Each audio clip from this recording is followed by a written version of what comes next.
അതിഭയാനകമായ ആക്രമണമാണ് കേട്ടോ ഇന്ത്യ ഇപ്പോൾ പാകിസ്ഥാനിൽ നടത്തിക്കൊണ്ടിരിക്കുന്നത്. പാകിസ്ഥാൻ ചോദിച്ചു വാങ്ങിക്കൊണ്ടിരിക്കുകയാണ്. ലാഹോറിൽ തുടർ സ്ഫോടനങ്ങൾ ഉണ്ടായിരിക്കുകയാണ്. പാകിസ്ഥാന്റെ റാവൽപിണ്ടി സ്റ്റേഡിയം ഉൾപ്പെടെ ഇപ്പോൾ തകർത്തിരിക്കുന്നു എന്നാണ് പുറത്തുവരുന്ന റിപ്പോർട്ടുകൾ.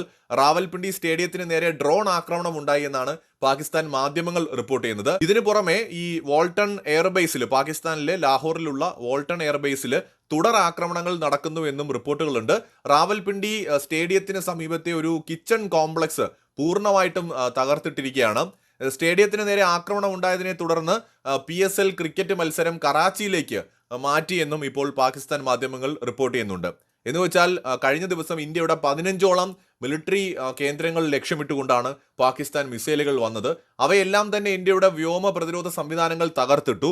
പക്ഷേ ഇന്ത്യ നടത്തിയ ആക്രമണം എല്ലാവർക്കും അറിയാം. നമ്മൾ പാകിസ്ഥാന്റെ സിവിലിയൻസിനെ ആക്രമിച്ചിട്ടില്ല, നമ്മൾ അവരുടെ മിലിറ്ററി ഫെസിലിറ്റീസ് ആക്രമിച്ചിട്ടില്ല. നമ്മൾ അവരുടെ ആകെ ആക്രമിച്ചത് ഭീകരവാദ കേന്ദ്രങ്ങളോ അവരുടെ ഭീകരവാദ ട്രെയിനിങ് സെന്ററുകളോ ഒക്കെയാണ് നമ്മൾ ആക്രമിച്ചത്. അതും പാകിസ്ഥാൻ അതിനെതിരെ നടപടി എടുക്കാത്തത് കൊണ്ടാണ് ഇന്ത്യ അങ്ങനെ ഒരു കാര്യം ചെയ്തത്. നമ്മൾ ലോക രാജ്യങ്ങളോട് ഇക്കാര്യങ്ങൾ വ്യക്തമാക്കുകയും ചെയ്തിട്ടുണ്ട്. വീഡിയോ ദൃശ്യങ്ങൾ, സാറ്റലൈറ്റ് ഫൂട്ടേജസ് എല്ലാം വെച്ച് നമ്മൾ പറഞ്ഞു എന്താണ് ഇന്ത്യ ചെയ്തത് എന്ന്.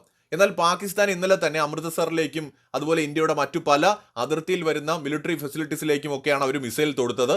ഇന്ത്യ നേരത്തെ തന്നെ നമ്മുടെ വ്യോമ പ്രതിരോധ സംവിധാനങ്ങൾ അവിടെ വിന്യസിച്ചതുകൊണ്ട് ഈ വന്ന മിസൈലുകളെയൊക്കെ നമുക്ക് തകർക്കാൻ കഴിഞ്ഞു. പക്ഷേ അതിന് നമുക്ക് കഴിയാതെ പോയിരുന്നെങ്കിൽ നമ്മുടെ മിലിറ്ററി ഫെസിലിറ്റീസ് ഇന്നലെ തകർക്കപ്പെട്ടേനെ. അപ്പോൾ പാകിസ്ഥാന് തീർച്ചയായിട്ടും നമ്മളൊരു മറുപടി കൊടുത്തേ പറ്റുമെന്ന അവസ്ഥ വന്നു.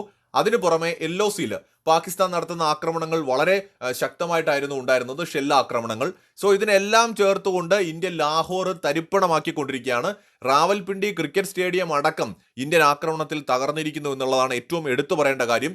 പാകിസ്ഥാന് കനത്ത പ്രഹരമായാണ് ഇപ്പോൾ അവിടെ ഉണ്ടായിരിക്കുന്നത്. നമ്മുടെ ഡ്രോൺ ആക്രമണത്തിൽ അവരുടെ വ്യോമ പ്രതിരോധ സംവിധാനങ്ങളെല്ലാം തകർന്നു പോയിരിക്കുകയാണ്. സോ ഇന്ത്യ ഇതിവിടം കൊണ്ട് നിർത്തുമെന്ന് നമുക്ക് തോന്നുന്നില്ല.